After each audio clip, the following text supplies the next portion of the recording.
The Broncos are looking to get back in the win column as they make their way to Carolina, and we are getting you ready for kickoff. Hello, thanks for joining us. I'm Phil Milani, alongside Sidney Jones and Eric Dalala.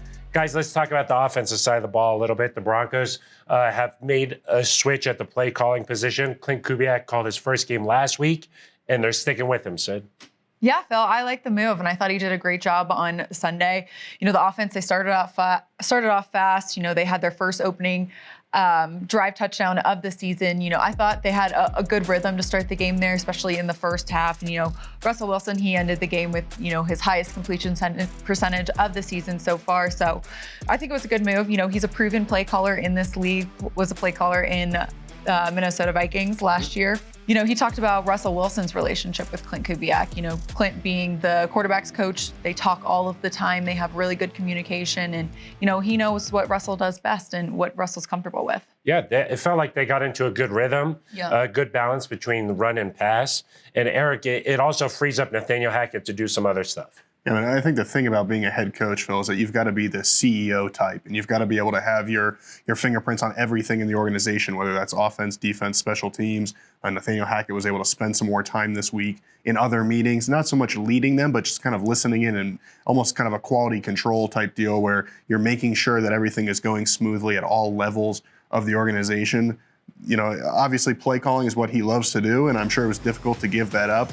But ultimately, as a head coach, we've seen guys around the league, they might be offensive-minded, but it doesn't necessarily mean they're going to call the plays. And so if it gives Nathaniel Hackett more time to kind of oversee things, and also from an offensive perspective, instead of just being focused on the play call, you can focus more, you know, in a macro sense on what's working well, how do we get the run game going, is this lineup working, which routes should we be running, those sort of 30,000-foot ideas. I think he's got more time to work on now. Yeah, the overall flow of the game a little bit.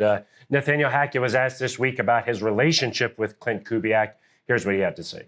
For me, when he came here, you know, we had been in the same division, and so got to see what he was doing firsthand and how he was doing everything at Minnesota Vikings.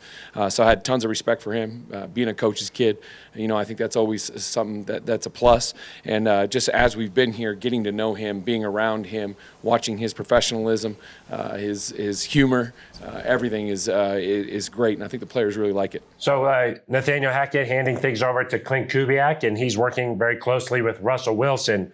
Talking about Russell Wilson a little bit, guys, he's never been in this position before with the losing and being 3-7 like the Broncos are. He's the leader on this team, Sidney. How do you think he's handling things? Yeah, Phil, I mean, it's kind of like you mentioned, he's never been on a team that struggled this way. And, you know, he's the winningest quarterback through 10 seasons. But, I mean, I think he's handling it well. I think he knew what he was getting when he came here. You know, a brand new team, a new head coach, a new offensive system. Like, they knew it was going to take time. And I know we've said that time and again that it does take time. But they're here for the long run. It's not just to win now, it's to win for a long time. So, you know, I think he's handled it well. And kind of like what he said this week, the locker room's still buying in. They know what they were getting here, and they know where they want to be, and that they got to put in the work now to get there. So, yeah, I think he's handling it well. Yeah, it seems like the locker room is still together on this thing, and that's a large credit to the leaders on this team. What do you think, Eric? Do you think that guys still look up to Russ the same way they did when he first got here? I mean, it's obviously difficult to have belief without results, right? I mean, Russell Wilson has said that you've got to have that unwavering belief, but it's easier to believe if you were 8-2 instead of 3-7. But I think guys still are going to Russell Wilson. Justin Simmons mentioned after that game against the Raiders that he goes to Russell a lot and says, what can I be doing better? What can this team do better to get us to that point where we can win football games and be competitive?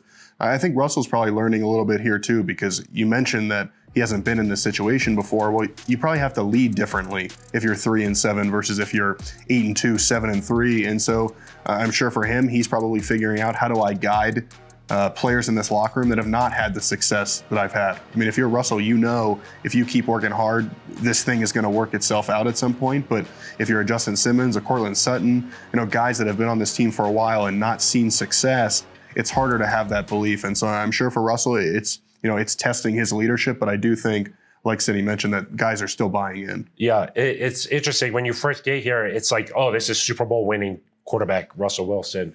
But you sort of have to re-earn the respect of your locker room here in Denver. And it's certainly been a hard season so far for this Broncos team. But here's what Russell Wilson had to say about the guys still believing in this season. Yeah, I mean, I think we have relentless buy-in. I mean, everybody's all in. There's not anybody that's not. There's not anybody that's not believing in what we're doing and how we can get there. We've been in every single one of these games, and we feel like we should have won every single one of them.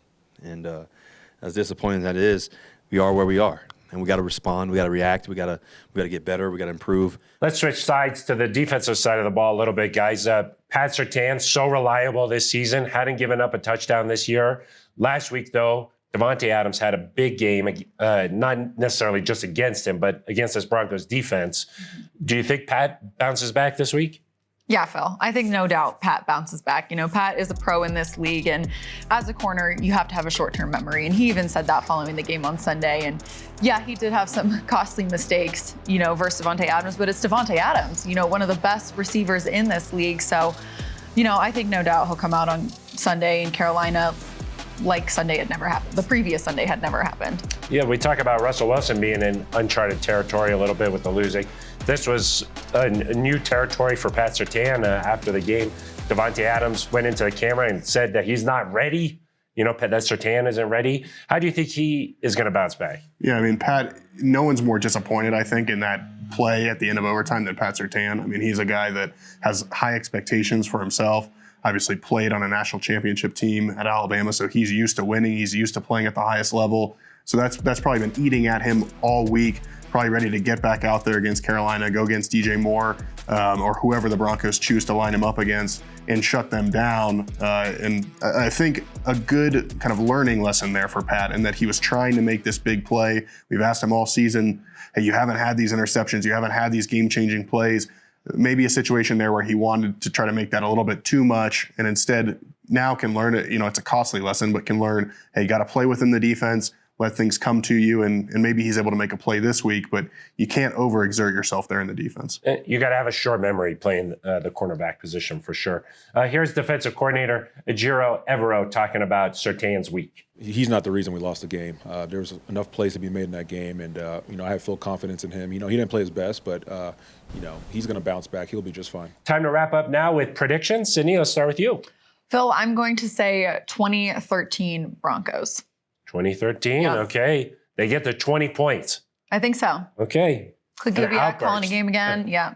Get into a little rhythm there. Okay, Eric? Nice. I think it'll be a little. I don't think they'll quite get to 20, unfortunately. I'll say 19. They're just one less, Sid. Okay, fair. I'll say 19-14. Kind of a weird game. I think it's going to be tighter than people expect. This Carolina defense is really good, and I think the Broncos will have a tough time scoring points, but I do think they'll find a way to get it done. A lot of field goals. Yes. Brandon McManus. Okay, I'm going to say 24 for the Broncos, Wow. and I'll say 14 for Carolina. Sam Darnold back in the lineup for the first time this year. We'll see if that gives them a little bit of a burst, but I think the Broncos defense bounces back, and we'll see what they can do. A lot of success recently against the Panthers, so see if that continues on Sunday. That's going to do it for us. For Eric Dalala and Sydney Jones, I'm Phil Milani. This has been Ready for Kickoff.